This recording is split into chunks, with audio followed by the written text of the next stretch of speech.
close a major thoroughfare in downtown Auckland. Build a pinball-inspired racetrack with customised motion sensor technology. Invite the world's best to come and play. This is Drift Shifters.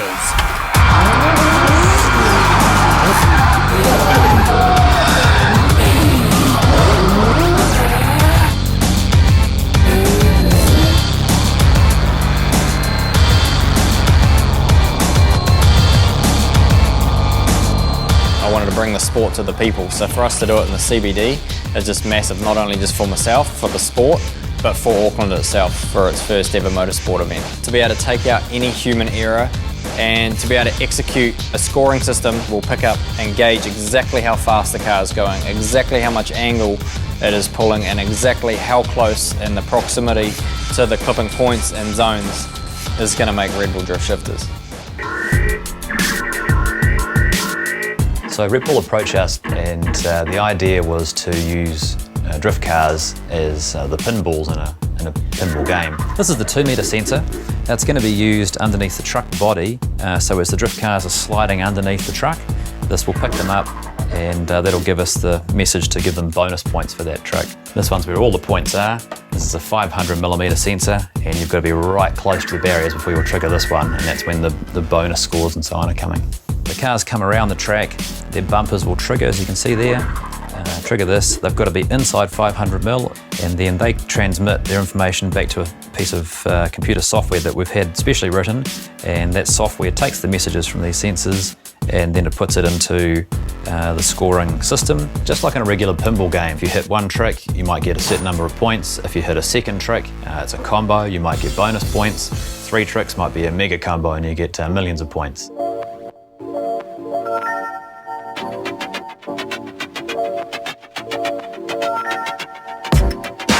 There's always politics within the judges and drivers, and there's always someone that leaves thinking, you know, maybe they deserve this or they deserve that. So I wanted to really create an event that was all about driver skill. So how close you place the car, how much angle you've got the car, how fast you've got the car, and actually be scored electronically was something that was just a dream. To have all these people come together and be like, yeah, this is possible, yeah, we can do this, we can do this. Now we have Red Bull Drift Shifters.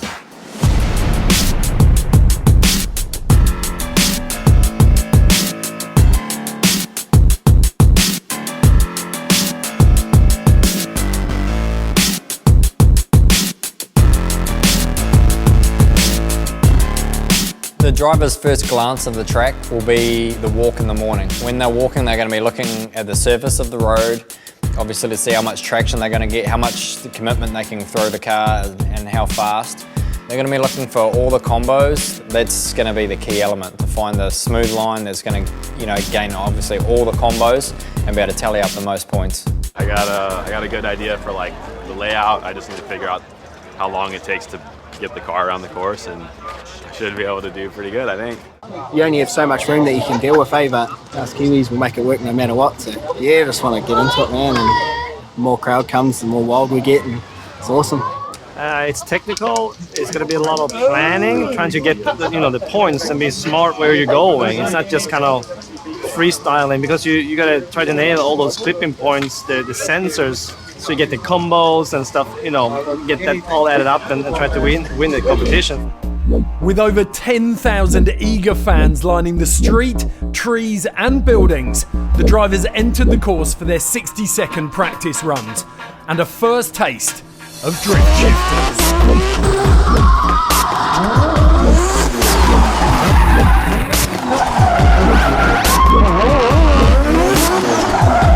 Red Bull Drift Shifters looks nothing like your typical drift track. Pretty much the way to describe it is a giant pinball machine. The first component of the track is the start line. As soon as the car edges forward past the sensor, the time will start. From there is the speed tunnel, foot to the floor as fast as possible.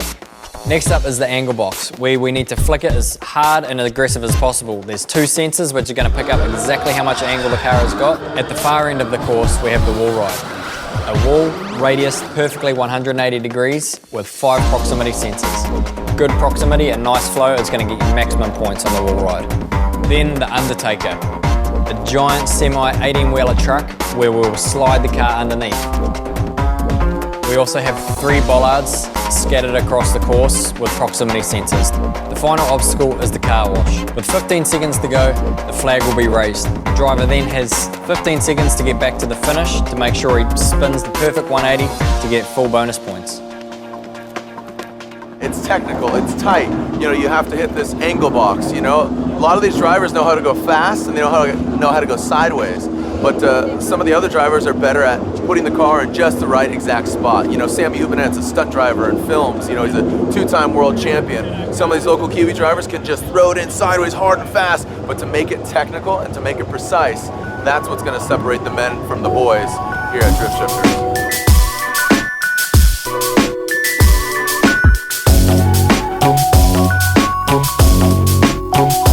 The quality we have for Red Bull Drift Shifters is world class. It's fierce. I've hand selected 8 of the best from New Zealand.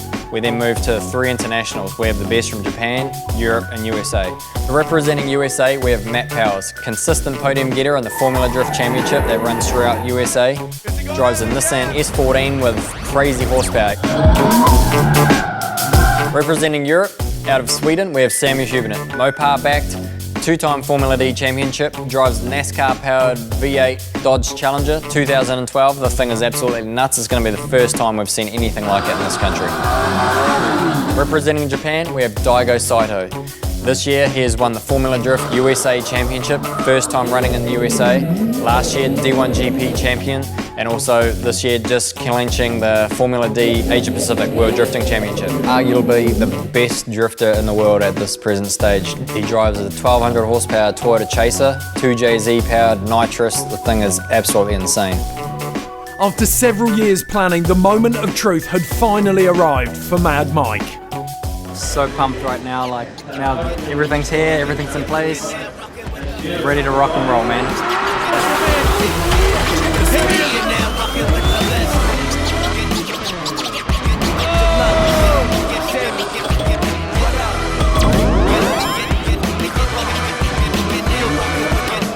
You know, once you've got a bit of pedal damage, man, it's all downhill from there for a day. You've got to be right on it. You know, these cars are set up so grippy. They're not like they used to be. They're full race cars. You make one mistake and you pay for it big time.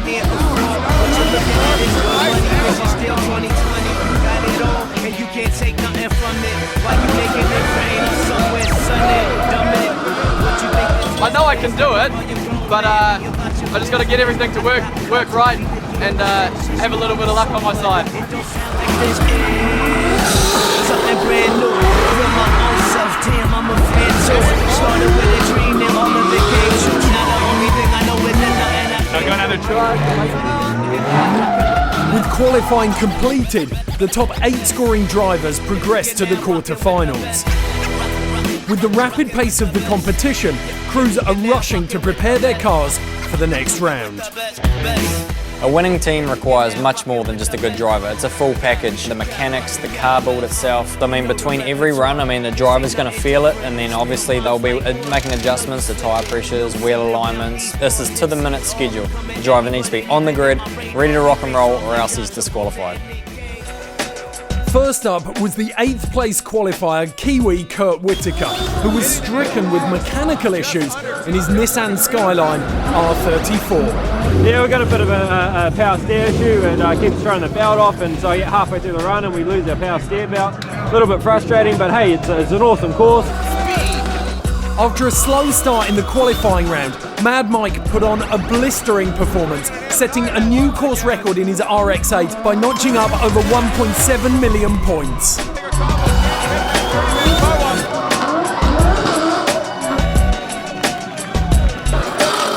Daigo Saito didn't lack for power in his Lexus SC430 and racked up a very respectable 1.3 million points.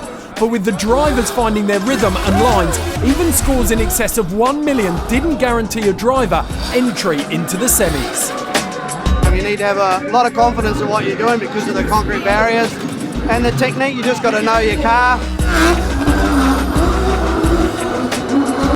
Danon Templeman pushed his RX-7 and earned a healthy 1.1 million points, while fourth place qualifier Hugo McLean found himself languishing with just 400,000, a disappointment to him after his stunning 1.2 million qualifier. I don't know what points I'm having, but I have a plan that I'm trying to achieve out there, and I just changed my plan because I think I'm second in qualification points right now, so I know what I need to change. The Swede Samuel Hübinette threw his big dodge around the course with such accuracy he left the paintwork in concours condition. Fangadan also proved dexterous with his big Holden, scoring a competitive 1.4 million. Like, I had a bit of a routine of which way I was going to go in that, and because I sort of mucked up my line a bit, I just had to change it, and that's the good thing about like kind of this, you know, because you just turn it into something else.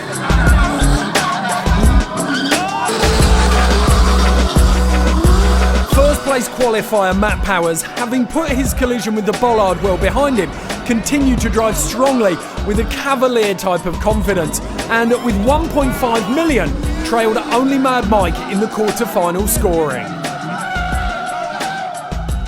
So yeah, just trying to focus on combos, keeping it flowing, and maximum angle is also getting maximum points. Yeah, we're sitting on top of the leaderboard now in the quarterfinals, fingers crossed. With the quarter-finals complete, the top four drivers move forward into the semis. With an additional 10 seconds on the course, the drivers are forced to reconsider their runs to capitalise on the opportunity for higher scores. Having qualified fourth with a quarter-final score of 1.4 million points, local driver Dan Woolhouse was the first to make his semi-final run.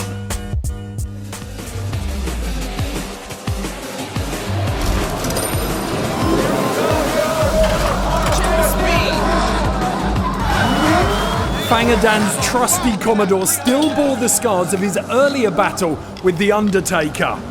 But it was certainly not a case of once bitten, twice shy, as he attacked the course.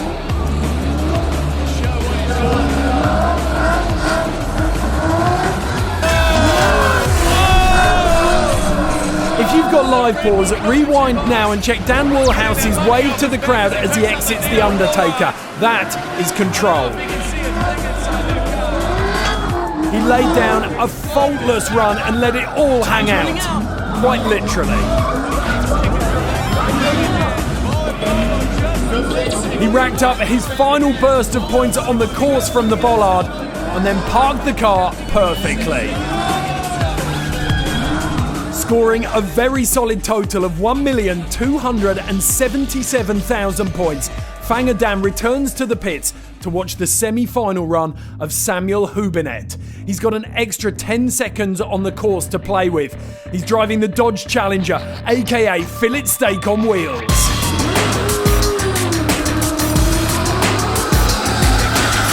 The Swede attacked the course like a raging bull and decided that it was time to double up, hitting the wall ride not just once, but twice.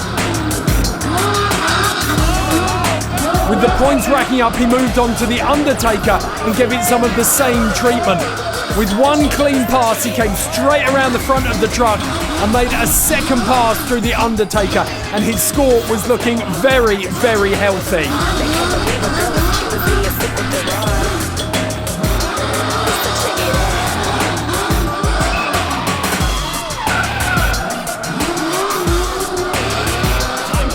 The American muscle car was then put to work at the bottom of the course as he attacked the bollard twice, got the car sideways through the angle box and then parked it perfectly in the Dirty Man car wash. With easily the most convincing and powerful drive so far, Samuel Hübinette returns to the pits with the day's highest score of 1.8 million. US driver and second place qualifier Matt Powers was next to hit the tarmac in the semi-finals. He was eager to see how he could put those extra 10 seconds to work.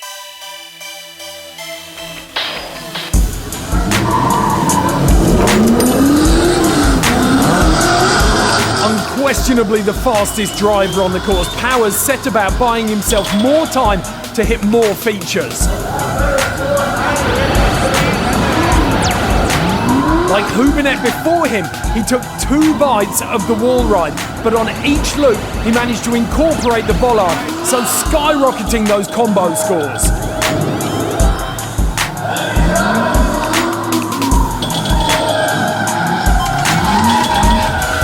Racking up points, he hit the Undertaker twice, but exited facing down the course. Now at this stage, things started to get untidy, but having made so many points at the other end of the course, he had time to get that angle box perfectly square. It may not have been pretty, but in point scoring terms, it was truly breathtaking. Smashing the highest score, Matt Powers totals an incredible 2.8 million points. Having qualified in first, Mad Mike has now got an awful lot of work to do.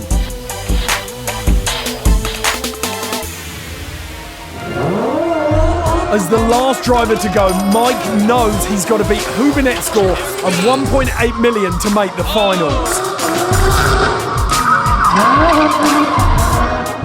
But on his first drift through that wall ride, he misses two of the sensors and fails to activate that combo, and the door to the finals is already closing.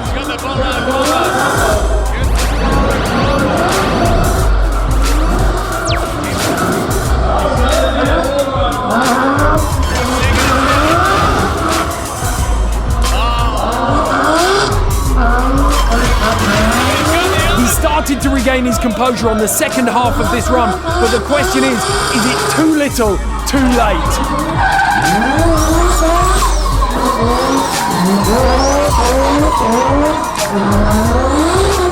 A valiant late charge from Mad Mike, but that first mistake has cost him. The score just 970,000, which means Fanger Dan secures third place and a spot on the podium, while Sammy Hubinet and Matt Powers square off in the final. I don't know, I thought I was getting everything, but I must have just missed the first bonus. Yeah, we were given another 10 seconds and I was like nearly 1 million points off my first run. So we're out of competition now, we've just missed out on the finals, but as an overall event for the first time, you know, it's just the atmosphere here is unbelievable and it's only bigger and better things to come, and this is Kiwi ingenuity right here. So proud. You know, Sam's a really good driver and he's, you know, a stunt driver. He can put his car anywhere he wants, so I'm not taking the final lightly. I'm stoked to be in the final for sure, but, you know, it'd be really sweet to beat him, so I'm going to try and put it down and take him out. Matt Powers comes out and scores 7 million more here, so I gotta step it up and figure out where those bonus points are. It's tricky. All eyes on the Crazy Swede as we get the finals underway. The Dodge Challenger tears out the speed tunnel. A fantastic start for Hubinets as he gets that car almost at 90 degrees through the angle box. Again, he comes straight down to the wall ride. Hits it twice, it works so well for him in the semis. And look how consistently close he gets that enormous Challenger to the barriers there. Evidence of his stunt driving heritage. Oh, and there's a problem for Hubinet. Could be a mechanical problem or it could be driver error.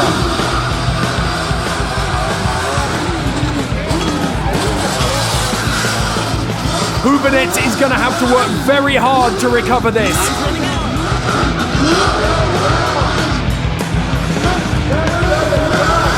Once again, Hubinet's doing some incredible work to park such a big car so precisely. Just shy of 1.4 million. By Hubinet standards, that is a low score. The Swede is on the ropes. They're working hard on the car end of the night. But right now, Jay, 1.3 million. He beats that. He is officially frustrating. Shifters winner. He was just starting to die on me, like you get a fuel, like you're running out of fuel. It's not over yet. He's gonna have to go now and beat me, and anything can happen so far. So I'm still stoked and still part of the game.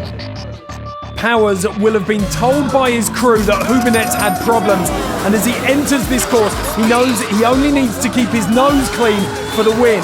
But will he play it safe? The short answer to that question, on the evidence of this drive, is no.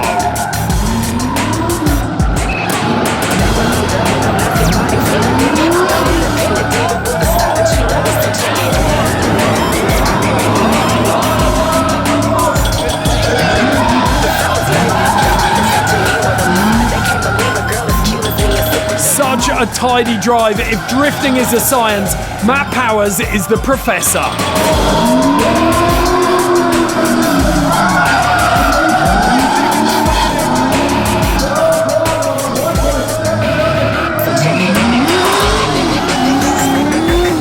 He makes his way down to the car wash, and that is a fantastic finish to a very impressive run. Breaching the 2 million mark for the second time today, Matt Powers secures the win and the first ever Drift Shifters title. Matty Powers. I was just out there, and then I don't know. I went and did another loop I hadn't done before. I didn't plan to do, and I was just like, oh, what am I even doing? You know, I just wasn't even thinking about it. And I was like, this guy's a stunt driver. You know, he can put his car wherever he wants, can put an inch of anything out there, and you know,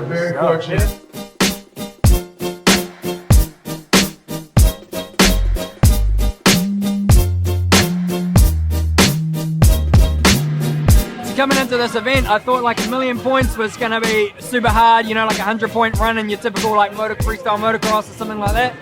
And man, the skill level, the expectations are just blowing me away. Like Matt Powers blew over 2 million today. So yeah, it's just absolutely unbelievable. So like with this, you know, tight frame, we can set up anywhere. So, you know, big things to come, and we want to take this Kiwi Ingenuity global. So Tokyo, look out.